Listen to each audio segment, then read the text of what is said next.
Keramaian, kita bisa merasa sendiri, tersesat dalam keheningan sendiri, meskipun dikelilingi oleh orang-orang dengan kegiatan yang sedang berlangsung. Tapi momen ketika kita merasa terisolasi dalam pikiran atau perasaan kita sendiri, apakah itu di ruang kelas yang penuh, atau mungkin sebuah acara sosial yang ramai, perasaan merasa sendiri bisa muncul tanpa mengenal waktu. Pada saat seperti itu, entah karena perbedaan niat, minat, atau mungkin sekedar perasaan yang tidak terhubung dengan lingkungan sekitar, ada cara-cara untuk meredakan kesendirian tanpa harus menarik diri sepenuhnya. Mari kita jelajahi beberapa strategi yang bisa membantu kita tetap merasa terhubung meskipun di tengah keramaian yang riuh indah. Merasa sendiri dalam keramaian adalah fenomena psikologis yang kompleks yang dapat dijelaskan melalui beberapa konsep psikologi. Mungkin salah satunya bisa dibilang atau bisa disebut self-consciousness atau kesadaran diri. Ini merujuk pada tingkat kesadaran seseorang terhadap dirinya sendiri dalam konteks sosial. Ketika seseorang merasa sendiri dalam keramaian, mereka mungkin lebih peka terhadap perasaan yang tidak nyaman atau perasaan yang tidak masuk dalam kelompok tersebut. Ada juga beberapa karakteristik dari self-consciousness atau kesadaran diri tersebut. Yang pertama, pemahaman diri. Individu yang punya tingkat self-consciousness tinggi cenderung memiliki pemahaman yang mendalam tentang mereka, termasuk nilai-nilai kepercayaan dan tujuan hidup mereka. Dan yang kedua,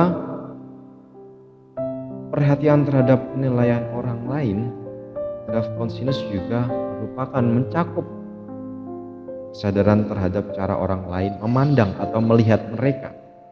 Hal ini bisa mempengaruhi perilaku atau keputusan yang mereka hadapi dalam berbagai konteks sosial. Yang ketiga, refleks atau introspeksi. Orang yang memiliki tingkat self-consciousness tinggi cenderung lebih sering melakukan refleksi dan introspeksi terhadap pengalaman mereka sendiri. Mungkin cenderung mengevaluasi tindakan mereka yang mencari pemahaman lebih dalam, lebih terang juga mungkin tentang motivasi dan emosi mereka. Perwujudan situasi contoh mungkin bisa juga ada di dalam suasana wawancara kerja. Seseorang kandidat yang memiliki tingkat self-consciousness tinggi mungkin sangat sadar bagaimana ia dilihat oleh pewawancara dan bagaimana respon mereka dapat mempengaruhi kesempatan mendapatkan pekerjaan. Ini bisa membuat mereka lebih berhati-hati dalam menjawab pertanyaan agar semakin sedikit miss yang terjadi dan menyesuaikan sikap tubuh atau gerak tubuh selama waktu wawancara tersebut. Itu salah satu contoh di self-consciousness-nya. Jadi mulai dari perilaku, respon, gerakan tubuh itu selalu diperhatikan secara mendalam oleh seseorang yang memiliki self-consciousness tinggi. Atau di contoh lain bisa dipakai di presentase umum, depan umum, publik. Seseorang yang memiliki consciousness mungkin mereka merasa gugup dan cemas sebelum melakukan presentasi, nervous. Mereka sadar bahwa mereka sedang menjadi pusat perhatian. Mereka mungkin melakukan persiapan yang ekstra, entah latihan atau entah berbicara di depan cermin dan berusaha untuk memberikan kesan yang baik kepada audiens atau publik itu sendiri. Interaksi sosial juga bisa dibilang salah satu contoh. Saat berada pertemuan sosial, individu yang punya self-consciousness tinggi mungkin lebih sadar bagaimana mereka berbicara, bagaimana mereka bereaksi terhadap orang lain, dan bagaimana mereka bereaksi terhadap mereka. Mereka bisa mengontrol sepenuhnya dan menyesuaikan perilaku mereka berdasarkan situasi orang yang mereka hadapi.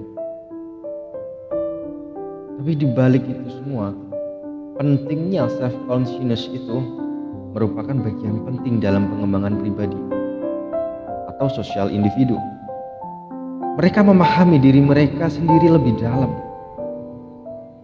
karena mereka seseorang yang sangat peka tentang perasaan, seseorang yang lebih mudah menyesuaikan diri dan menanggapi situasi yang lebih tepat karena dia pasti sangat lebih hati-hati.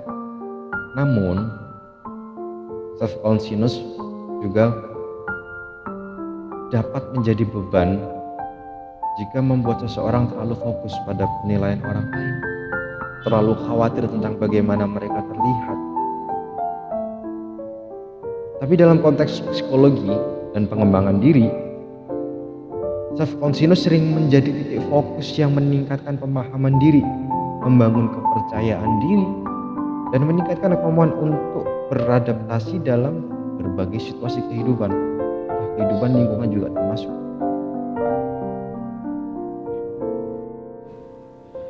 Merasa sendiri dalam keramaian bisa menjadi pengalaman yang tidak menyenangkan. Berikut kita kasih tips beberapa cara mungkin bisa membantu agar tidak merasa sendiri dalam situasi yang ramai. Yang pertama, temukan titik fokus. Cari sesuatu yang menarik perhatian, misalnya acara atau aktivitas di sekitar Anda.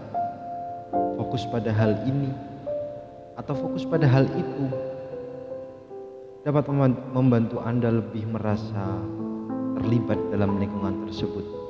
Dan tips yang kedua, cari teman atau kenalan baru. Jika memungkinkan, inisiatiflah untuk berbincang dengan orang-orang di sekitar Anda, ngobrol atau berinteraksi dengan orang-orang yang membantu mengurangi perasaan kesepian atau membangun koneksi sosial. Yang ketiga, jadilah pribadi yang terbuka. Bersikap terbuka dan ramah dapat membantu orang lain merasa lebih nyaman untuk mendekati Anda. Ini juga dapat membantu peluang untuk memulai percakapan atau interaksi dengan lebih banyak orang lagi.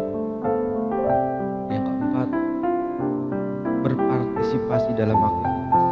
Jika ada kegiatan atau permainan di sosial sekitar Anda, ikutlah bergabung. Coba bergabung dalam aktivitas bersama orang lain bisa menjadi cara lain atau cara yang baik untuk merasa lebih terhubung. Yang kelima, jangan ragu bertanya atau meminta bantuan. Jika merasa bingung atau tidak yakin apa yang harus dilakukan, jangan ragu untuk bertanya kepada orang lain atau meminta bantuan kepada orang lain. Ini bisa menjadi cara yang baik untuk memulai percakapan atau membangun interaksi. Dan yang keenam, jaga kontak mata dan senyum.